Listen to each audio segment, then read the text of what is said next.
Les élections territoriales de janvier dernier ont permis à la majorité de SICAP Liberté d'entamer un travail de construction. C'était un moment d'apprentissage et d'ajustement. En témoigne la présence ici de tous les partis, mouvements, associations à cette Assemblée générale. Nous réussissons ainsi le pari de la présence forte et assumée de Benno Bokk Yakaar dans la commune. C'est avec confiance que nous nous acheminons donc vers d'autres conquêtes électorales. Après 10 années au pouvoir, la coalition Benno Bokk Yakaar a démontré son efficacité dans la réalisation des projets et programmes du plan Sénégal émergent. Dans tous les domaines, sans exception, le Sénégal a fait un bond qualitatif. Malgré les effets de la pandémie, l'État, avec discipline, a su tenir les objectifs de développement vers l'émergence. Le département de Dakar, qui nous concerne, grâce aux investissements consentis, est en train d'opérer une transformation inédite. L'amélioration de la mobilité avec la mise en service du TER, la construction du BRT et des autoponts est en train de réduire la fracture sociale entre la banlieue et le centre urbain. Au-delà, c'est aussi des gains économiques importants pour les habitants de la capitale. En sus, le programme Promoville a rehaussé le cadre de vie des habitants en réalisant 63 km de linéaires de voirie assainie et éclairée. Plus de 300 milliards de francs CFA ont donc été consentis pour améliorer la mobilité ainsi que le cadre de vie des Dakarois de manière durable. L'État du Sénégal, depuis 2012, a aussi comblé un retard d'investissement qui privait une partie de la capitale d'eau potable. L'usine KMS 3 bénéficie largement aux populations de Dakar et sa banlieue. Vient s'y ajouter le projet de l'usine de dessalement, arrimé à la réfection du réseau de distribution pour un coût global de 137 milliards de francs CFA. En sus de ces investissements d'envergure, l'État a, durant la période de la pandémie, subventionné à hauteur de 5,5 milliards de francs CFA la tranche sociale des factures d'eau et d'électricité. Le renforcement des filets sociaux ainsi que l'accès au financement des femmes et des jeunes n'a jamais faibli. Le programme d'urgence Xëyu Ndaw yi, mis en branle pour résorber le chômage des jeunes, a déjà créé à date plus de 64 000 emplois, 12 000 bons de formation et financé plus de 86 000 bénéficiaires. Toutes les mesures d'accompagnement des acteurs de l'informel ont empêché l'effondrement de notre économie. Les résultats obtenus auraient été tout autres sans les réformes menées par les 2 dernières législatures qui comprennent les enjeux liés à la transformation rapide de notre pays. Rappelons-nous que n'eût été le sens élevé des responsabilités de notre Assemblée nationale à un moment inédit de notre histoire, l'État du Sénégal n'aurait jamais su faire face aux effets de la pandémie.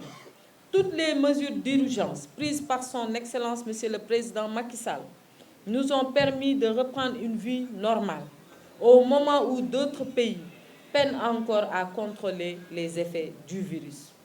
Le pays est plus que jamais attractif. Les investissements dans le domaine du tourisme et dans les infrastructures n'ont faibli à aucun moment. En l'espace d'1 mois, le Sénégal a accueilli le Forum mondial de l'eau, accueilli son premier match de qualification du Coupe du Monde dans son nouveau stade Abdoulaye Wade et a inauguré un complexe touristique qui fait découvrir aux Sénégalais et aux touristes du monde Pointe Sarène. Le Sénégal est résolument en marche, avec tous les yeux rivés sur nous. Malheureusement, force est de constater, depuis quelques années, la montée en puissance d'un populisme, j'allais dire nauséabond, dénué de projets de société. Ceux d'entre eux qui ont investi l'Assemblée nationale ont fini de briller par leur absentéisme quand ils ne transforment pas l'hémicycle en ring de boxe. À ce jour, sur les questions cruciales de la santé, de l'éducation ou de la gestion de nos ressources, entre autres, il n'y a aucune réflexion de substance venant des opposants les plus radicaux. En plus de la dénégation systématique des réformes positives, l'opposition mortifère recourt à la manipulation pour masquer ses carences. La dernière tentative d'induire l'opinion en erreur s'est dégonflée. Après avoir collaboré en commission sur la dernière modification du projet de loi du Code électoral, certains députés de l'opposition sont sortis pour dénoncer la loi lorsqu'ils ont eux-mêmes validé. Ce n'était sans doute, sans compter la communication limpide des députés attachés à la sacralité de leurs tâches. À peine élus, maires, Yewwi Askan Wi n'a pas perdu de temps à démontrer qu'ils n'aspiraient à diriger que leurs militants et sympathisants. En choisissant de diriger une association des maires de l'opposition, soutenue par un ancien maire de Dakar et un supposé commis de l'administration, ceux qui se proclament première force de l'opposition foulent aux pieds les principes fondamentaux de la gestion de la cité. Ils ne voient pas un peuple, mais des suiveurs. Pour eux, il n'y a pas un but commun pour tous les Sénégalais, mais un but pour leurs intérêts. Et leur foi se limite à la vision étriquée qu'ils ont du monde et du pays qu'ils sont supposés servir. Que faut-il attendre d'élus qui se hissent au pouvoir à force de manipulation, de négation de ce qui marche dans ce pays et de ce qui fonde l'unité de notre nation? Que dire d'élus qui s'entourent de personnages sans éthique à géométrie variable? Au moment où le monde nous envie notre gestion exemplaire de la pandémie, nos infrastructures, notre démocratie et même l'anticipation sur la gestion de nos ressources à venir, nous ne pouvons pas laisser du terrain à des aventuriers qui se nourrissent de désespoir pour diriger. Pour la continuité, mais aussi pour la stabilité du Sénégal, nous voulons une législature animée par un sens profond des responsabilités, par de la mesure. Nous voulons aussi une assemblée qui comprend la vision de celui qui, depuis 2012, hisse le Sénégal à des sommets et qui, sans aucun doute, trace la voie de l'émergence. Je veux nommer le président Macky Sall. Chers camarades et militants de Benno Bokk Yakaar, à ce jour, nous avons atteint 5000 parrains au niveau de la commune de Sicap Liberté. D'ailleurs, les derniers parrainages que nous devons déposer sont ici. C'est le fruit d'un travail collectif. Ainsi, l'heure n'est pas au repos, mais au redoublement d'efforts. J'appelle tous les responsables politiques, militants et sympathisants de Sicap Liberté à travailler comme un seul homme pour qu'au soir du 31 juillet, la grande coalition présidentielle soit majoritaire à l'Assemblée nationale. Les élections législatives du 31 juillet 2022 sont décisives. Toute autre élection dans notre pays sera désormais décisive. Cet état de fait est la résultante des évolutions démocratiques qui parcourent notre société. La coalition Benno Bokk Yakaar des Sicap Liberté usera de toutes les stratégies saines pour remporter ces élections législatives. Nous le devons à notre leader, nous le devons au président de la République, nous le devons au peuple sénégalais. Nous savons que la victoire de l'opposition dans notre commune à l'occasion des élections territoriales du 23 janvier 2022 est un épiphénomène, vous l'avez dit. La première résultante, c'est la désunion. Nous n'avons pas été unis, mais prenons les chiffres de Benno Bokk Yakaar, de toute la majorité présidentielle, nous sortons largement majoritaires. C'est pourquoi nous maintiendrons, en les renforçant, les dynamiques rassembleuses et unitaires remarquables des élections locales.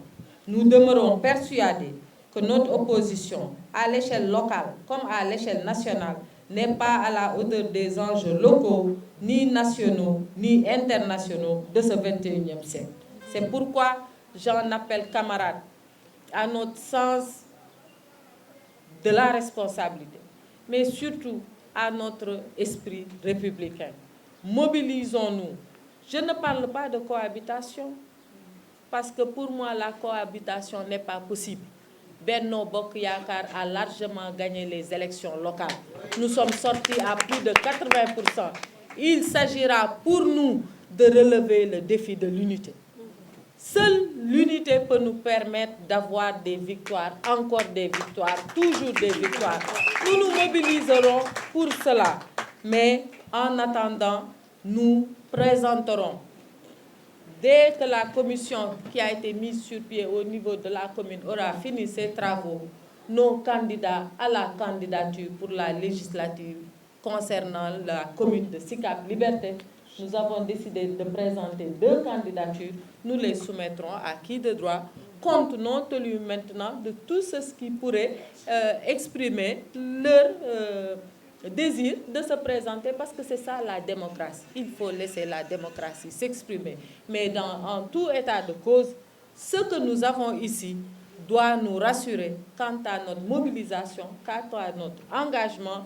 Et à partir d'aujourd'hui, jusqu'à la prochaine date du 31 juillet, nous serons sur le terrain, nous serons aux côtés des populations pour non seulement vendre les réalisations qui ont été faites au niveau du département de Dakar, mais surtout